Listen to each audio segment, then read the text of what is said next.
So next weekend, we've got the big fight of Khamzat Chimaev and Nate Diaz, which is a huge fight, two superstars coming together. It's kind of perceived as Nate being thrown to the wolves, which you can kind of understand.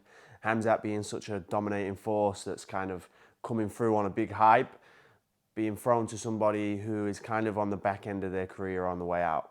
But regardless of that, you're talking of someone like Nate Diaz, who's, the definition of hard to kill. Like, how many fights has he been in where he's just getting worked and he'll still be in their face for the whole amount, whether it's 15 minutes or 25 minutes. He's always there.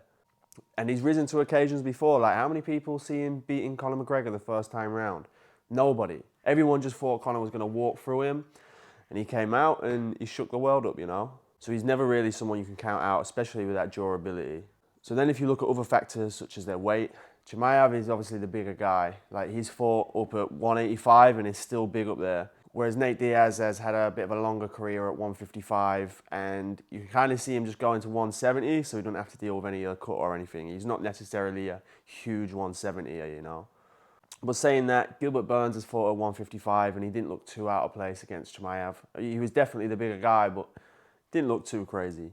So there's a few different ways you can kind of see the fight playing out. Khamzat can be a dominating force kind of wherever he is. He's obviously got great wrestling, great pressure, and he's got good power in his hands as well. We've seen him completely spark people just touching him, you know. He's definitely got power in both his hands. And obviously his wrestling is another level. You can bring in the factor of if he takes Nate down, Nate's got great jiu-jitsu.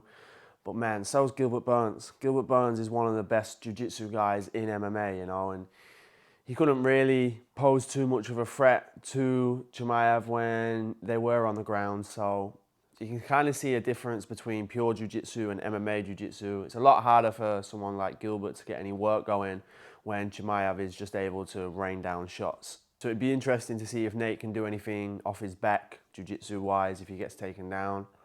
Early in the fight, I don't see Nate posing much of a threat striking wise. Maybe later on in the fight, when he's just got that pure durability and he carries on walking forward and he's still in Khamzat's face 20 minutes into the fight, then we can see how things go from there. We see in Nate's last fight when he was fighting Leon Edwards, and we've seen how good Leon Edwards is the past weekend. And for 24 minutes, I don't think anybody would argue that Nate was getting worked. And that last minute, he's still in his face and still able to land a huge shot. That obviously comes a little bit too late to change anything realistically in the fight, but still goes to show that at any time in the fight, he's just still a dangerous force and he's still there. That just shows at any point in the fight, no matter how late, he can still put it on you. It's going to be a good fight to watch.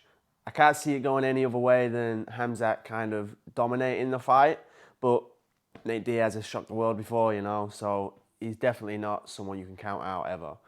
But you know, with these two type of guys, it's going to be a fun fight regardless. Appreciate you watching the video, guys.